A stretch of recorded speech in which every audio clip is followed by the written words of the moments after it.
రామ అనే 2 అక్షరాలకి ఈ మహిమ ఉంది, గమనించండి. వాస్తవంగా ఉంది.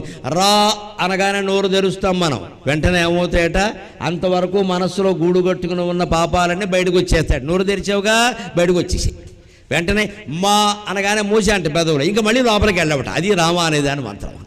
రా అనగానే మొత్తం పాపాలన్నీ బయటకు వచ్చేస్తాయి. మా అనగానే 2 పెదవులు కదిపితే కానీ మా రాదు కదా, మా అని మూసావు కదా, ఇక లోపలికి వెళ్ళే అవకాశం లేదయ్యా.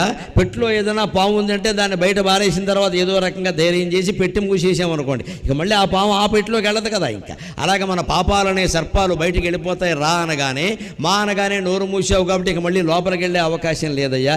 ఇంతకంటే గొప్ప మంత్రం ఎక్కడైనా ఉంటుందా?